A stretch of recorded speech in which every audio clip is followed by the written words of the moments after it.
Now, going on to the political part of the podcast, you have Vivek Vs Mark Cuban going on the Twitter and getting 3.6 million views in 2 days. Now, this comes from a battle of the minds talking about the differences between public education and resource allocation. Now, you have Mr. Mark Cuban, famously the owner of the Dallas Mavericks, which is the name of a famous sports balls team. And he says, let me see. So, Vivek said originally, let's see here. All right, we'll start with Mr. Cuban. He says $80 billion will fund your UBI for school-age parents program. Let's do the math on a per-child basis. There are 75 million kids under 17 and 25 million 0 to 5 years old. Do the parents of these children under 5 get anything? I presume not. So your $80 billion allocated across 50 million kids, that's $1,600 per kid per year, right? Remember, or right, $800 per semester. How do you think that $1,600 gets spent? But wait, there's more. Let's say parents are efficient buyers and schools go along with letting any child in. Do you think the best public schools will accept any child for $1,600, possibly overflowing their schools, requiring more local and tax money to be spent? Well, I'm guessing your biggest donors will have something to say about who goes to their kids' schools. My NIMBY DAR is strong in this one. The bloody hell is that? NIMBY DAR? Let me know in the comments if you ever heard that before. So let's pretend that parents and schools figure out some equilibrium, and there's some schools that will add children for $1,600. Who's going to pay for those bigger schools? Do you think $1,600 per child will cover the capital and ongoing expenses of the bill? How happy do you think taxpayers with no kids will be about that? But wait, there's more. At first glance, giving $1,600 to parents may sound great, but the reality is not every parent can take their kid to school across town. So now you have kids who can only go to the closest school with only $1,600 per year to contribute, but those same schools may already have needed those funds that the Department of Education offered them. That money is gone, and now they're getting $1,600 per student. Think that covers what they lost? If not, what happens to the kids that go to those schools? Do your economic advisors believe that the long-term cost of American taxpayers for kids that go to underperforming schools increase or decrease state and federal deficits? Just for clarification, I think there is unlimited room for improvement in how we handle education in this country. I just think your approach is really dumb. P.S. I think I did this all in 30 minutes while watching the end of the Ole Miss Tulane game. It's a great game. Presumably that's a sports balls game with Mavericks, which he owns famously. Now, when it comes to public school in the United States, spending more money does not always get you the best results. Look at LeBron James' school, where they spent a bunch of money and the kids got dumber, which is heartbreaking because they're literally robbing the children of opportunities. You look at the kids, they haven't passed a single math test in, I think it's 4 or 8 years. The school progressed them, but they didn't get any smarter. And you have Detroit, the city of Detroit. They actually spend, I did a report on this, I think 2 or 3 years ago, they spent the most per student of any other city or county in the United States. They spent the most. Didn't help. They still have some of the lowest scores in the whole country. Partially because there are many variables that go into it. I would also argue giving teachers unions more money, they have a ridiculously disproportionate amount of resources to the teachers unions, which just a lot of that goes to politicians, which they in turn gave teachers unions big juicy contracts. I don't think that's a beneficial thing for the students. If anything, I think it's highway robbery, but another topic for another time. Now, Vivek responded saying at Mark Cuban, I'm glad you wrote this in 30 minutes while watching a game. It shows your reference to my biggest donor. It's me. Winky face. Our education system gets most of its work done at the local level and will do with the former federal funds is support parents to access better schools and teach children instead of serving the union clients. A novel idea, I know. Here's a high-level plan. I lay out the details in DC on Wednesday at 11 a.m. You're welcome to join. I think you learn a lot. I love confronting thoughtful critics, and I think you're better than someone who sloppily criticizes a plan he hasn't heard.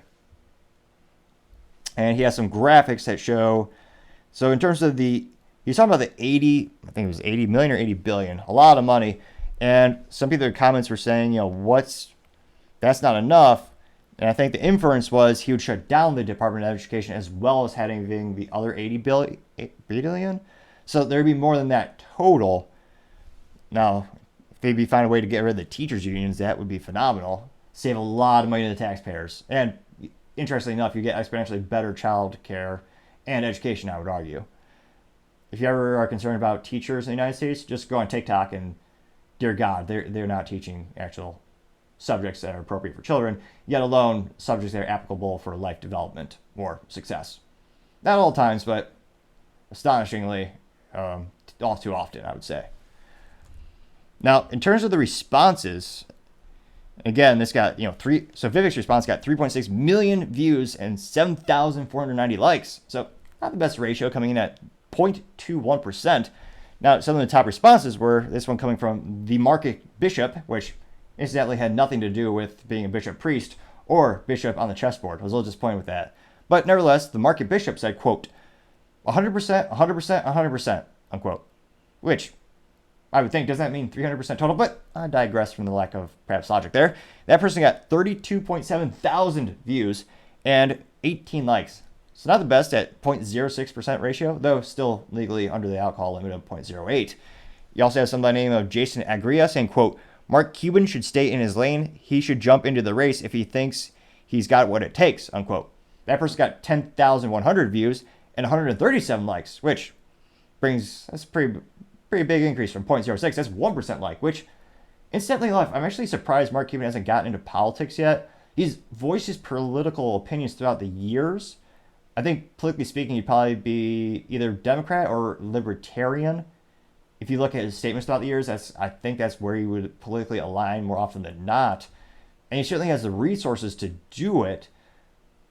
So it'll be interesting to see. I wouldn't be surprised if in his lifetime, but he also hustles. He's obviously a hugely successful entrepreneur, and he has his investment company. So there's only so many hours in the day. It'd be interesting if he'd be willing to walk away from the sport of business, which I would argue is unparalleled and all so fulfilling, to go to politics, which is slow as molasses, inefficient, and more often than not, you really don't get much done. And incidentally enough, I forget what Cuban's book is called. I think it's The Big Book of Business. I'm looking at my shelf right now, trying to see.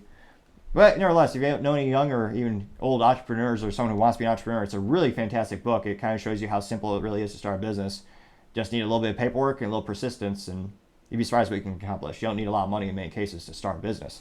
Something I highly recommend everyone should try at least once in their life. Now, nevertheless, getting back to the comments, you have Cool Hand Alias, which is a cool alias. I like that. This person says, quote, $1,600 is the cost of one game to see the Mavs as a family of four, unquote. That person got 51.6 thousand views and 306 likes, which pretty darn good, coming in at 0.59%. Now, interestingly enough, and brilliantly enough, Mark Cuban actually responded to that response, and he actually quoted them like, this is the price for a ticket. We have 4 different ticket options. A family of 4 could see it for like this extra dollar amount. I think it was like under $50. So he is a salesman. I mean, he is persistent. I kind of like that about Mark Cuban. I don't agree with many of his political philosophies, but his entrepreneurial spirit and his unparalleled success in terms of being a business owner, I find pretty admirable. And of course, he is a Texan, which is the best state in the union.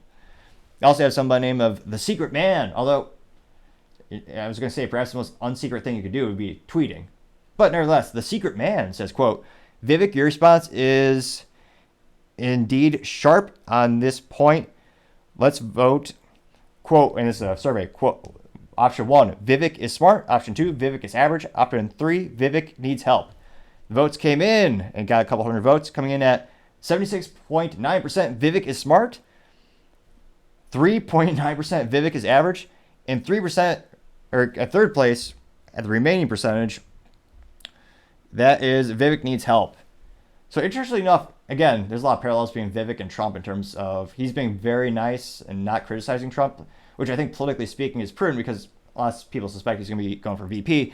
Now, it is interesting, kind of like Trump. I think there's a lot of people who love Trump. They hate Trump. I think there's only a single-digit American percentages that kind of have a neutral response to Trump. Like, I think by now, a lot of people know most of his policies. They've seen his track record. Maybe some people are more concerned this time around that he's being politically persecuted. And I wonder how many people have a neutral perspective of Trump. Is it 2% of Americans? Maybe 3? It seems like by now we have a lot of data about him, but it's just very similar to Vivek. It's like a lot of people think he's smart, fair amount, like about 20-something percent thinks he needs help, and then 3.9% just think he's he's average. So that is kind of interesting. I don't know if that's not a fascinating parallel, but yeah, if you can give more power to the parents, school choice should always be the case. You should be able to choose to send your child wherever you want, and that way schools don't have to compete with each other. But teachers unions do not want competition because that's the antithesis of their whole ideal of getting paid more to do less and just get paid for tenure. But I partially digress. Let me know in the comments. Do you think this was a political win for Vivek, or do you think it was kind of a miss? He didn't get a lot of likes this time, but still, he's getting a lot of views on social media. I can't help but think that's probably going to help long term with the polls. But of course, we shall see. Time, as I always say, shall tell. Thank you everyone for taking the time to tune in. Again, we're trying to get to 4,000 subscribers by the end of September, so if you can click that button, I would greatly appreciate it. Also, taking the time to like and comment greatly help out the video with the algorithm. Feedback is always appreciated. Love hearing about your experiences, how you can make the show better together. Also, lastly, don't forget to tell your family, tell your friends, tell your coworkers, heck, tell your enemies, tell anyone and everyone. Just stay safe and fight the good fight.